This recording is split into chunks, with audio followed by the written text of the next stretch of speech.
യൂട്യൂബർമാർക്കെതിരെ പരാതിയുമായി കണ്ണൂർ മുൻ ജില്ലാ പഞ്ചായത്ത് പ്രസിഡന്റ് പി ദിവ്യ സമൂഹ മാധ്യമങ്ങളിൽ അധിക്ഷേപിച്ചെന്ന് ചൂണ്ടിക്കാട്ടിയാണ് കണ്ണൂർ സിറ്റി പോലീസ് കമ്മീഷണർക്ക് ഇപ്പോൾ പരാതി നൽകിയത്.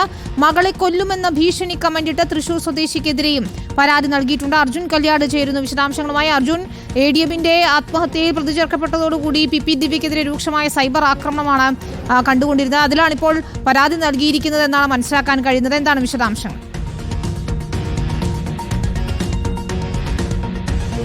വിനീത, സമൂഹ മാധ്യമങ്ങളിലൂടെ നടക്കുന്ന വ്യക്തിപരമായ അധിക്ഷേപങ്ങൾക്കെതിരെയാണ് മുൻ ജില്ലാ പഞ്ചായത്ത് പ്രസിഡന്റും ADM നവീൻ ബാബുവിന്റെ മരണത്തിൽ ആത്മഹത്യാ പ്രേരണ കുറ്റം ചുമത്തപ്പെട്ട പി ദിവ്യ സിറ്റി പോലീസ് കമ്മീഷണർ അജിത് കുമാറിന് പരാതി നൽകിയിരിക്കുന്നത്. പ്രധാനമായും യൂട്യൂബർമാർക്കെതിരെയും ഓൺലൈനിൽ പ്രവർത്തിക്കുന്ന ചില ചാനലുകൾക്കെതിരെയുമാണ് പി ദിവ്യയുടെ പരാതി.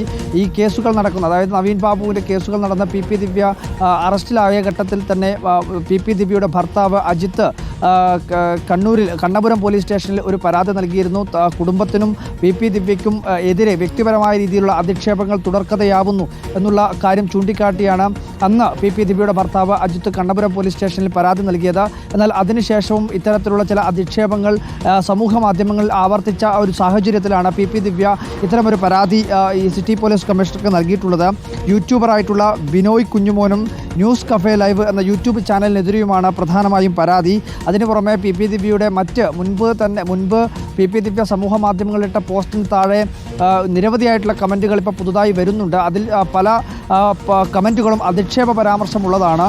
അതിൽ ഒരു ഭീഷണി കലർന്നിട്ടുള്ള, മകളെ കൊല്ലുമെന്ന് ഭീഷണി മുഴക്കിയിട്ടുള്ള തൃശ്ശൂർ സ്വദേശി വിമൽ എന്നയാൾക്കും പി ദിവ്യ നൽകിയിട്ടുള്ള, സിറ്റി പോലീസ് കമ്മീഷണർക്ക് നൽകിയിട്ടുള്ള ഈ പരാതിയിൽ നടപടി ആവശ്യപ്പെട്ടുകൊണ്ടാണ് ഈ പരാതി നൽകുകയും ചെയ്തിട്ടുള്ളത്. എന്തായാലും തുടർച്ചയായ രീതിയിലുള്ള സമൂഹ മാധ്യമങ്ങളിലെ അധിക്ഷേപങ്ങളിൽ ശക്തമായ നിയമ നടപടി ഉണ്ടാവണമെന്നുള്ളതാണ് ഈ പരാതിയിൽ പി ദിവ്യ സൂചിപ്പിക്കുകയും ചെയ്യുന്നത്. പ്രധാനമായും യൂട്യൂബർമാർക്കെതിരെയും ചില ന്യൂസ് ചാനലുകൾക്ക് ഈ ഓൺലൈൻ ന്യൂസ് ചാനലുകൾക്കെതിരെയുമാണ് പി ദിവ്യയുടെ നിയമ നടപടി. വിനീത,